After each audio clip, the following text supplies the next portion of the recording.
निर्वात में प्रकाश की चाल क्या होती है? प्रकाश की चाल वही निर्वात में है, तो 2 × 10⁵ मीटर पर सेकेंड? नहीं, ये तो नहीं होती है। कितनी होती है? तो निर्वात में जो है प्रकाश की चाल होती है वो 3 × 10⁸ मीटर पर सेकंड होती है। मीटर पर सेकंड में मापते हैं, और 3 × 10⁸ मीटर पर सेकंड होता है। किलोमीटर पर सेकंड में नहीं होता है, और ये भी किलोमीटर पर सेकंड में आंसर नहीं होता है। ठीक है, आंसर हमेशा मीटर पर सेकंड में होता है, और 3 × 10⁸ मीटर पर सेकंड होता है। निर्वात में प्रकाश की चाल होती है 3 × 10⁸ मीटर पर सेकंड। ठीक है, तो इसका 3 × 10⁸ मीटर पर सेकंड सही आंसर है।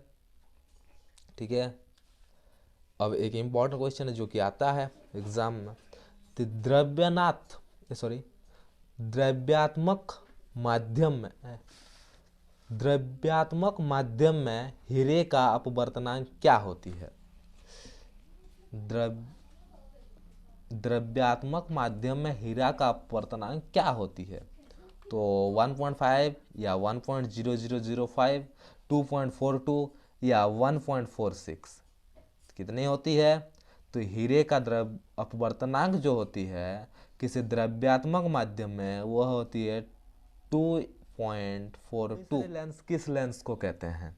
ये नेक्स्ट क्वेश्चन है। अभिसरी लेंस किस लेंस को कहते हैं? तो ऑप्शन है अवतल लेंस, उत्तल लेंस, उत्तल दर्पण, अवतल दर्पण।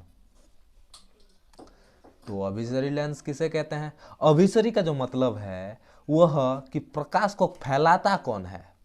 द लेंस दो प्रकार का होता है। एक ऐसा होता है जो कि इसे हम लोग क्या लेंस कहते हैं?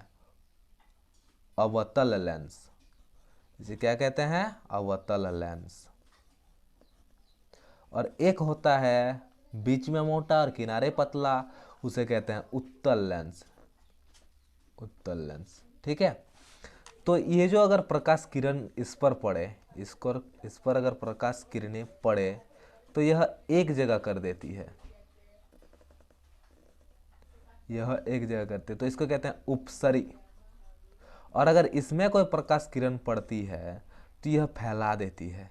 क्या करती है? यह फैला देती है। ठीक है, तो जो एक जगह पर केंद्रित करती है उसका मतलब होता है उपसरी, अपसरी सॉरी, और जो फैलाता है उसको कहते हैं अभिसरी। ठीक है, तो अभिसरी लेंस किस लेंस को कहते हैं? अभिसरी लेंस अवतल लेंस को। किसको? अवतल लेंस। तो ये आपका सही आंसर है। ठीक, लेंस की क्षमता का ऐसा मात्रक क्या होती है? ये बोलिए। तो मेरा ऑप्शन है मीटर, डायोप्टर, सेंटीमीटर, मीटर पर सेकंड। क्या होती है लेंस की क्षमता का ऐसा मात्रक? तो लेंस की क्षमता का जो ऐसा मात्रक होता है वो डायोप्टर होता है। वो क्या होता है? डायोप्टर। ठीक है, अब लेंस की क्षमता तथा फोकस दूरी का संबंध बताएं। लेंस की क्षमता तथा फोकस दूरी का संबंध बताएं। तो लेंस की फोकस दूरी और क्षमता में संबंध क्या है? तो क्षमता को हम लोग पी कहते हैं, यानी पावर ऑफ लेंस। ठीक है, और एफ का मतलब होता है फोकस दूरी। इसमें ऑप्शन दिए हैं डी यानी dioptre, P equal to F यानी पावर बराबर फोकस दूरी, या फिर एफ बराबर 1/p यानी फोकस दूरी बराबर 1/, क्षमता पावर बराबर फोकस दूरी बटा 2। तो इसमें आंसर कौन वाला होगा? चल इसका आंसर कमेंट में बताइएगा। नहीं, इसका आंसर हम बता देते हैं, नेक्स्ट वाला कमेंट में बताइएगा। इसका आंसर जो राइट आंसर है वह होता है F equal to 1/p। F equal to 1/p। Lens की क्षमता बराबर होती है फोकस दूरी बराबर F 1/p, और इसी को हम लोग घुमा के लिख सकते हैं P इक्वल टू 1/f। कोई दिक्कत? P अगर इधर चले जाएगा तो PF हो जाएगा F इक्वल टू 1/f। तो यही वाला है, इसी की रिलेशन है, यही वाला सेम रिलेशन को अगर हम घुमा के लिखेंगे। ठीक है, क्लियर? लेंस की क्षमता बराबर क्या होती है? Power of lens equal to 1/, focus दूरी। Power of lens equal to 1/, focus दूरी क्या होती है? पावर ऑफ लेंस बराबर 1/, फोकस दूरी। तो यही आंसर है, या फिर फोकस दूरी बराबर 1/, पावर। ठीक है, नेक्स्ट क्वेश्चन 15 नंबर। अब दिया है इसी का मैथ है, 14 नंबर का ही मैथ क्या है 15, 14 नंबर का जो क्वेश्चन है उसी फॉर्मूला से बनने वाला 15 का मैथ है। क्या लिखा है, किसी लेंस की फोकस दूरी है किसी लेंस की 0.50 मीटर फोकस दूरी है, किसी लेंस की जो है फोकस दूरी वो है 0.5 मीटर है।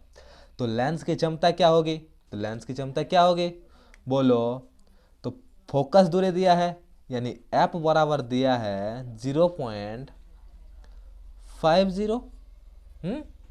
तो P इक्वल टू क्या होता है 1/f, होता है कि नहीं, होता है। अब P बराबर क्या होगा 1/0.5, जीरो का तो वैल्यू नहीं होता पॉइंट के बाद, तो 0.5, इसको डायोप्टर में लिखते हैं, पावर ऑफ लेंस को D में, ठीक।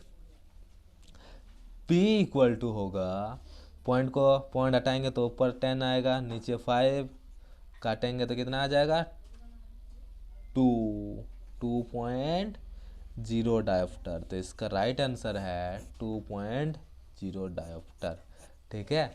कमेंट में कीजिएगा, दर्पण सूत्र लिखिए और लेंस सूत्र को भी बताइए, ठीक है। आज के वीडियो इतना ही, दोनों लिखिए। इस तरह के लिए लेटेस्ट वीडियो के लिए हमारे चैनल को सब्सक्राइब कर दीजिए।